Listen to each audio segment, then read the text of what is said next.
اللہ تبارک و تعالی نے یہ دکھلا دیا کہ لوگوں کی محبت، ان کا پرخلوص تعلق ظاہر ہوا،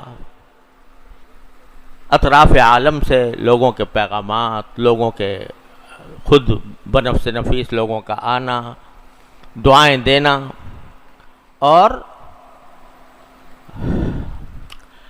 مبالغہ آمیز قسم کی تعریفیں، یہ سب اس دوران اللہ تعالیٰ نے دکھایا۔ اور میں سوچتا تھا کہ آدمی کو یہ پتہ نہیں ہوتا کہ جب میں مر جاؤں گا، دنیا سے چلا جاؤں گا، تو لوگ کیا رائے رکھیں گے، کیا کہیں گے۔ اللہ تعالیٰ نے وہ بھی زندگی میں دکھا دیا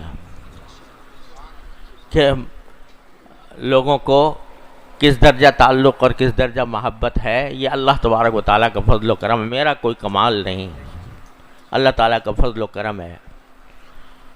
اور مجھے امام اوزاعی رحمۃ اللہ علیہ کا جملہ یاد آتا ہے کہ وہ فرماتے تھے جب کوئی ان کو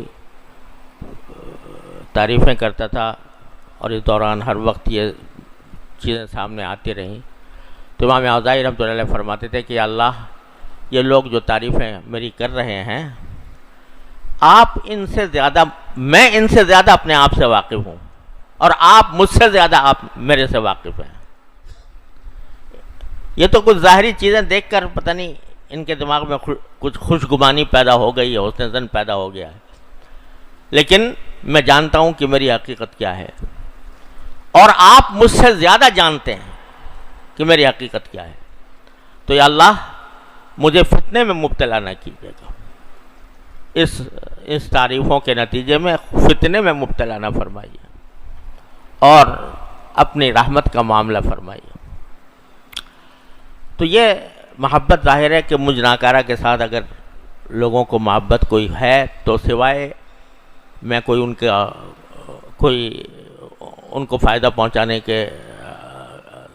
کی تو کوئی تصور نہیں ہے، کوئی مالی فائدہ، کوئی دنیاوی فائدہ۔ جو بھی محبت کرتا ہے وہ کس کے لیے؟ اللہ تبارک و تعالیٰ کے لیے۔ تو اللہ تبارک و تعالیٰ کے لیے محبت کرنا، اللہ کی خاطر محبت کرنا، وہ بھی اللہ تبارک و تعالیٰ کے عرش کے سائے میں ہوں گے قیامت کے دن۔ تو یہ محبت جو اللہ تبارک و تعالیٰ نے عطا فرمائی، اس نعمت کا کوئی شکر نہیں ہو سکتا، یہ حب فی اللہ ہے۔ اور الحمدللہ